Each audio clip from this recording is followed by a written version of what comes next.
Hola, ¿qué tal, queridos amigos? Vamos a hacer a partir de este momento mi comentario de la semana, como todos los lunes. Y quiero referirme a algunas cosas que están ocurriendo en este instante. En primer lugar, bueno, hemos visto las informaciones sobre la toma de las sedes del Partido Acción Democrática, ocurrida primero en el día de ayer, y un intento de retoma que al momento de grabar este comentario se venía ejecutando por parte de militantes que respaldan al secretario, a Henry Ramos Ayub, líder de una corriente de AD, y el otro sector, pues, que encabeza Bernabé Gutiérrez, también está participando en esta situación que se viene dando en las sedes de Acción Democrática. En primer lugar, sobre este tema tiene que haber una postura de principio. La primera postura en ese sentido es que el gobierno nacional no tiene que intervenir en ese conflicto interno de un partido, de cualquiera, llámese Acción Democrática, llámese Primera Justicia, llámese el PPT, llámese el PCB. No debe el gobierno bajo ninguna circunstancia intervenir en un conflicto interno que le es absolutamente ajeno.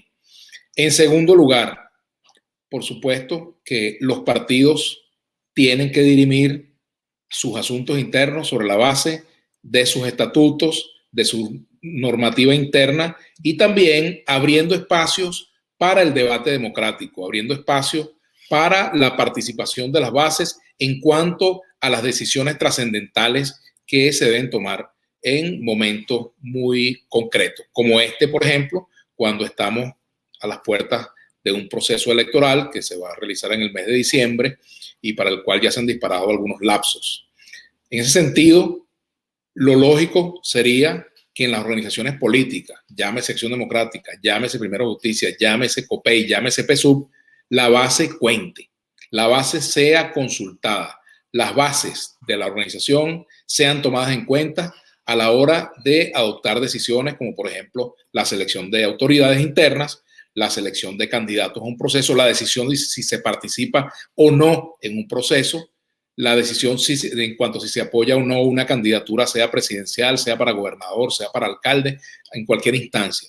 Es decir, la mejor manera, el mejor antídoto para impedir hechos como lo que hemos visto en el día de ayer y en el día de hoy es que las bases de las organizaciones políticas sean tomadas en cuenta, sean consultadas de acuerdo a la forma en la cual así se establezca en los estatutos de estas organizaciones, de las organizaciones políticas.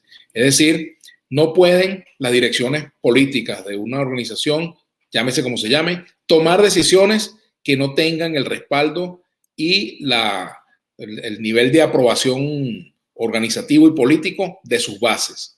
No puede una dirigencia adoptar una línea política sin que eso sea el reflejo de un proceso interno de discusión en todos los niveles. En caso de Acción Democrática, pues en el Comité Ejecutivo Nacional, en el Comité Político Nacional, en los CDN, en los CES, ¿verdad? Los comités ejecutivos seccionales, ¿verdad? Igualmente en el partido COPEI o el Partido Comunista o el propio PSUV. Es decir, si se quiere hablar de una lucha por la democracia, se tiene que practicar en el seno de las organizaciones, pero evidentemente es absolutamente reprochable que elementos ajenos a una organización política participen en tomas a favor o en contra de una u otra tendencia. Es un asunto entre ADECO, por ejemplo, y entre ADECO se tiene que resolver. Igual que tendría que ocurrir lo mismo con otras organizaciones, porque en el pasado ya vimos, por ejemplo, en el caso del PPT, interferencias indebidas de los poderes para favorecer a corriente. Pero lo hemos visto también, lo vimos en el caso incluso hasta del MAS.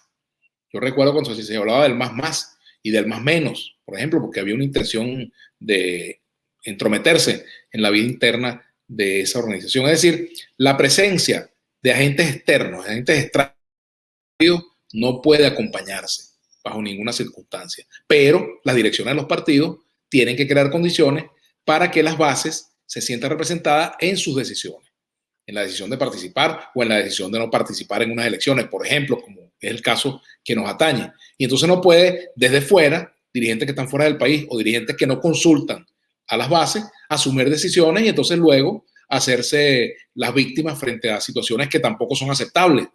Pero tiene que haber una prédica y una práctica absolutamente democrática para impedir que este tipo de situaciones bochornosas se presenten.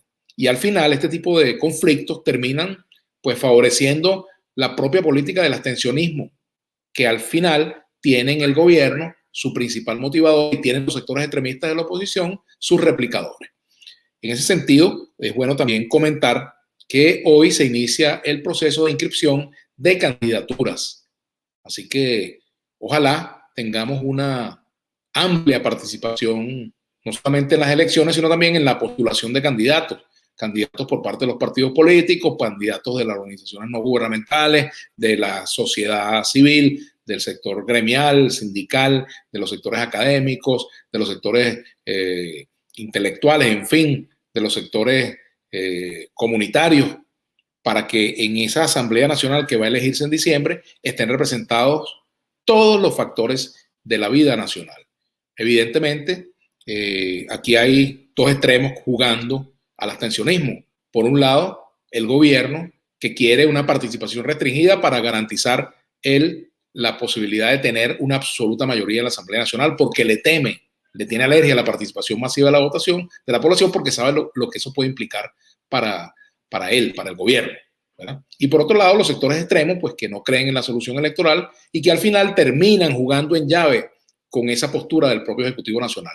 Es decir, el abstencionismo se alimenta de los extremos. Extremismo y abstencionismo forman parte de la misma melodía, para decirlo de otra manera. Así que, bien, creo que tiene que estimularse la participación de la ciudadanía y allí el Consejo Nacional Electoral tiene una gran responsabilidad. En primer lugar, impedir que el gobierno siga haciendo uso indebido de los medios de comunicación social para su campaña. Ya no solamente los del Estado, sino que le impone a los medios privados también la divulgación de actividades que son absolutamente partidistas y para eso no puede utilizarse, no debería, pues, el deber ser, no debería el gobierno hacer uso de estos recursos como lo ha hecho en el pasado. Porque esto, evidentemente, es un abuso de poder, es un uso indebido de medios que son de todos los venezolanos para favorecer candidaturas, para favorecer política y para favorecer a su partido. Eso es absolutamente reprochable y además va contra toda lógica de lo que debe ser un proceso electoral justo, limpio, democrático, igualitario. Así que creo que el Consejo Nacional Electoral tiene que actuar y tomar cartas en el asunto. Y finalmente, bueno, reiterar que frente a este asunto de la pandemia, esta grave situación que se generó en la pandemia, la multiplicación de casos, en fin, se requiere de acuerdos entre los factores que tienen poder de decisión, tanto aquí como fuera del país, para que lleguen los recursos que permitan al país, a los venezolanos, enfrentar con éxito y al menor costo posible esta pandemia que ya nos viene saliendo bastante caro en cuanto a vidas, en cuanto a personas que han sido hospitalizadas, personas que han sufrido esta enfermedad y que todavía están en proceso de recuperación y sobre todo en cuanto a que estas cifras, pues si no hay esos acuerdos para la obtención de todos los recursos que se necesitan, van a aumentar. Así que el llamado finalmente, pues como siempre, a que se llegue a ese acuerdo político. A lo mejor ustedes dirán que es testimonial hacer esos llamados, pero hay que insistir en la responsabilidad política de quienes tienen el poder de decisión en este caso. Es decir, quienes gobiernan aquí en Venezuela y quienes fuera del país tienen influencia suficiente en nombre pues, de su condición de fuerzas opositoras para presionar para que lleguen esos recursos a Venezuela. Es decir, aquí tendría que haber un acuerdo por encima de cualquier mezquindad política. Hasta aquí mi comentario de hoy y será hasta la próxima.